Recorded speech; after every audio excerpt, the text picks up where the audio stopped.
हैं और बात करते हैं कि खबरों वाले शेयर्स आज कौन कौन से होंगे। ओवर द वीकेंड ढेर सारी खबरें भी आई हैं। शरद हमारे साथ जुड़ चुके हैं पूरी डिटेल्स के साथ। शरद, गुड मॉर्निंग, बताइए।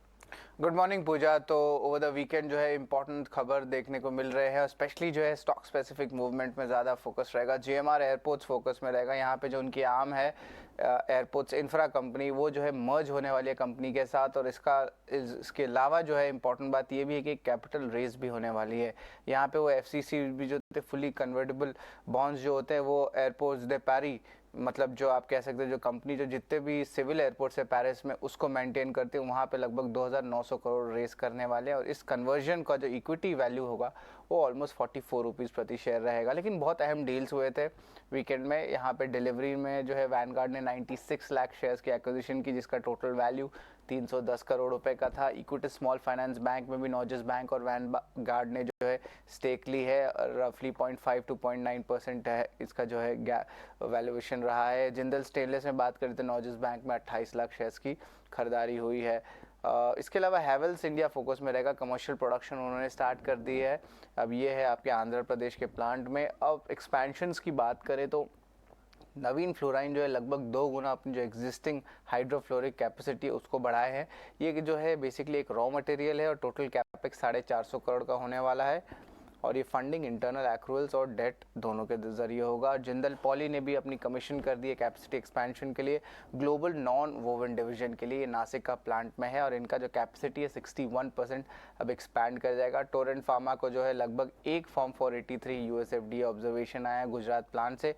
आरवीएनएल को L1 बिडर हुआ है, लगभग 1000 करोड़ के ऊपर का ये ऑर्डर है और ये order to market cap ratio भी स्ट्रेंथ दिखेगा इसमें। कोचिन शिपयार्ड की बात करें तो वेसल कंस्ट्रक्शन ऑर्डर 550 करोड़ का मिला और एस जीवन को जो है लगभग 1000 करोड़ का ऑर्डर सोलर पावर प्रोजेक्ट का आया है। तो देख सकते हैं बहुत सारे ऑर्डर्स देखने मिल रहे हैं, डील फ्लोज देखने मिल रहे हैं, स्टॉक स्पेसिफिक मूवमेंट भी आ रहा है। लेकिन एक इंपॉर्टेंट मैनेजमेंट चेंज भी है, ये है कैनफिन होम्स। यहाँ पे सुरेश श्रीनिवासन अय्यर को जो है MD CEO अगले 3 साल के लिए घोषित किया गया और इन्होंने लगभग 25 साल जो है ग्रुप फाइनेंस में लीडरशिप रोल्स में जो है अपने व्यतीत किए हैं। गोदावरी पावर के बायबैक अनाउंसमेंट आई है, 50 लाख शेयर्स का बायबैक है। हालांकि ऑलमोस्ट 4% इक्विटी पे तब्दील आती है। 500 रुपये का जो है बायबैक प्राइस है, यानी कि 28% प्रीमियम करंट मार्केट प्राइसेस से चल रहा है। और जो बायबैक साइज है 250 करोड़ का है। Record date March 31। Bliss GVS pharma आखिरी स्टॉक रहेगा। यहाँ पे जो है USFDA ने जो है 3 ऑब्जर्वेशंस दिए फॉर्म 483 का उनके महाराष्ट्र के प्लांट के ऊपर।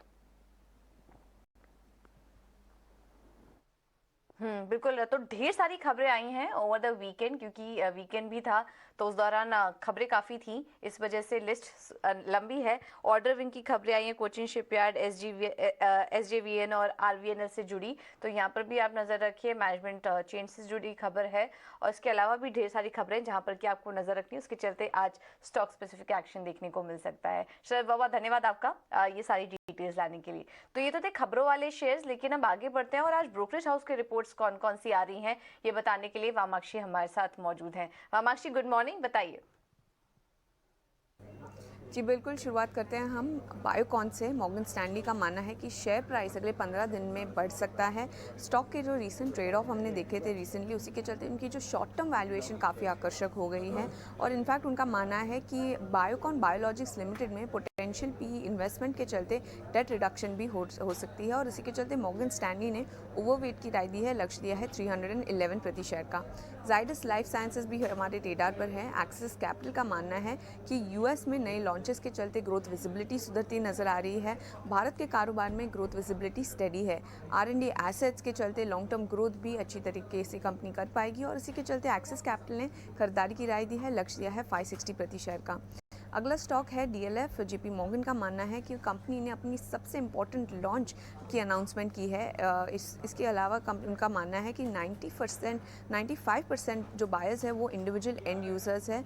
उनका मानना है कि ये लॉन्च कंपनी को हेल्प करेगी उनके लॉन्ग लॉस स्लॉट को रीगेन करने के लिए और इनफैक्ट रियल एस्टेट सेक्टर में ये उनकी टॉप ओवरवेट है। और इसी के साथ ये पॉजिटिव फैक्टर्स के चलते हुए JP मॉर्गन ने DLF पर ओवरवेट की राय को बरकरार रखा है, लक्ष्य रखा है 490 प्रति शेयर का।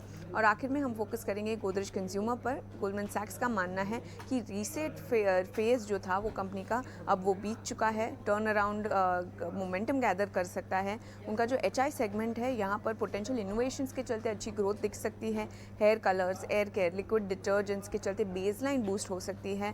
इनफैक्ट GCPL उनकी टॉप पिक है इंडिया कंज्यूमर बिजनेस में, और इसी के चलते खरीदारी की राय दी है, लक्ष्य दिया है 1100 प्रति शेयर का।